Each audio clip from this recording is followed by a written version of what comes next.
a man, a woman, a background of lavish greenery.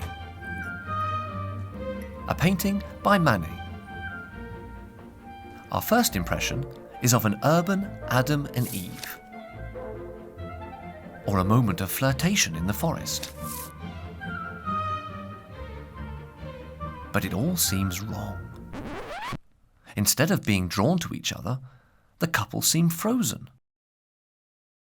Instead of an earthly paradise or outdoor scene, we get potted plants in a Paris apartment. Parts of the picture itself seem merely sketched in. Manet appears to be gleefully bent on not giving us what we expect. Instead of an erotically charged and highly worked image, we get a married couple with trouble on the way. So why does Manet take such an interest in this Parisian pair's mixed-up feelings?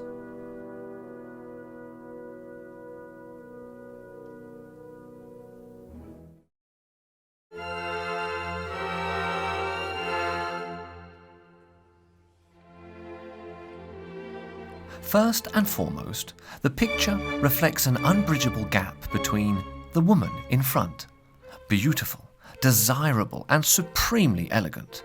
With her grey jacket and pleated dress, she has something of a mermaid or a crayfish in its shell. The bars at the back of the bench protect her against the indoor jungle and the urban satire it shelters. And the man?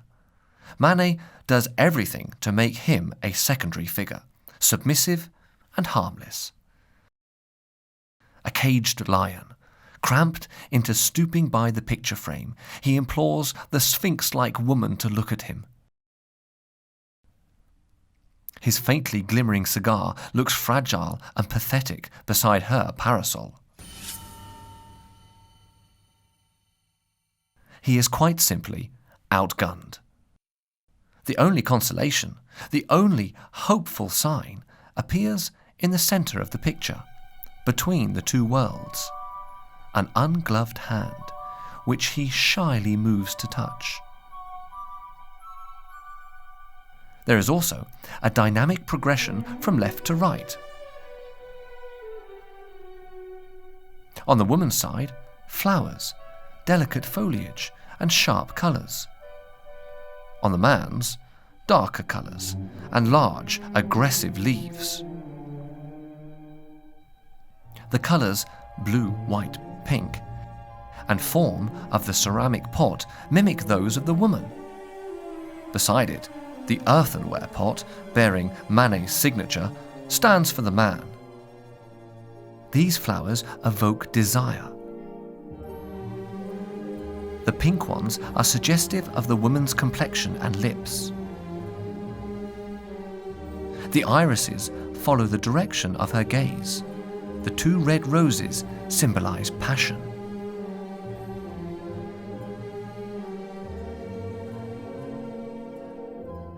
Seen against the plants in the background, the hand itself becomes a flower.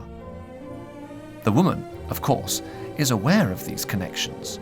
She uses dress and makeup to imitate nature and enhance her allure.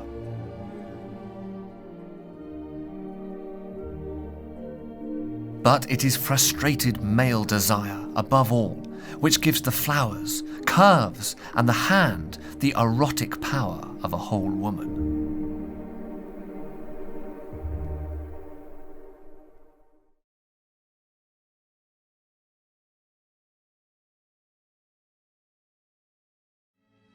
A century earlier, Fragonard painted idealized scenes of aristocratic lovers in natural surroundings. As in the Conservatory, the woman has roses on her side, the man the forest on his, but the wall between them is made to be crossed. A passionate embrace is sure to follow. For Manet, the urbanite, this is old hat. Paris and its suburbs, that's where the action is. In his portrait of fashion house owners Monsieur and Madame Guimet, Manet is concerned with the new pattern of male-female relations in the city. Marriage is often a facade, as it is in Manet's own family. The stiff posture of his father in this portrait points to syphilis, the sexually transmitted disease, which killed the painter too. Nature is not idealized. Unlike Monet in this picture of a garden bench, Manet eliminates perspective and masks the horizon. He also gives us a new image of women. In Courbet, women are incomplete beings who amuse themselves with animals whilst waiting for the man to appear. In Manet, they exist in their own right. They are the ones whom animals obey.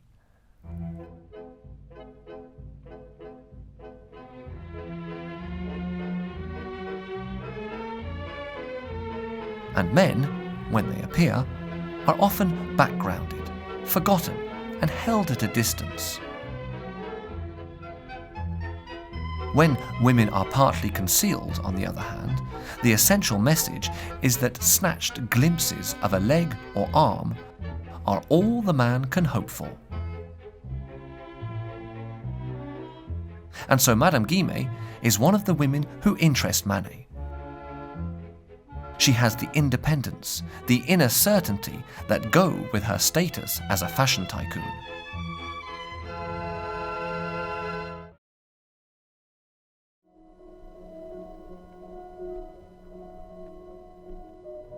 In his pictures of women, Manet invents a new kind of art which plays with the viewer's expectations and wishes. In Boating and Nana, we remain outside the picture, but the man's aggressive stare warns us that we're not wanted, while the actress's sly look invites us to inspect her latest suitor.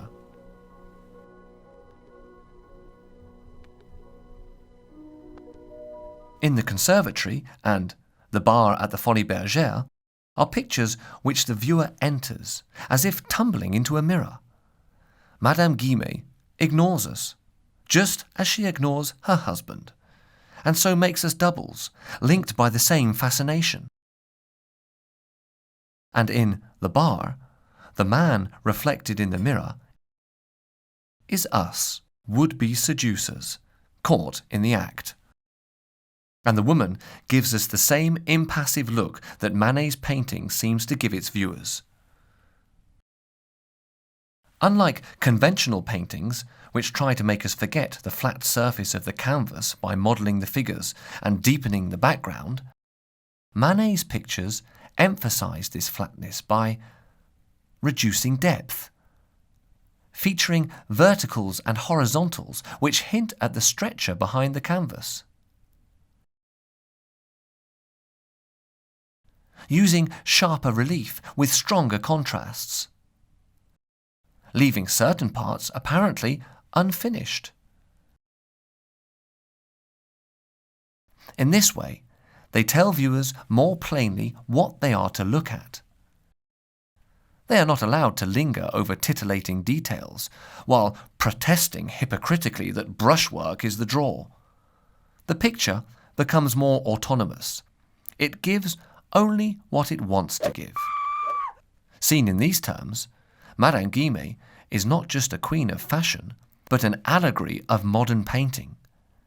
She excites and attracts us, so much so that we feel like reaching out to her, only to be led with unrelating firmness back to the surface of the picture.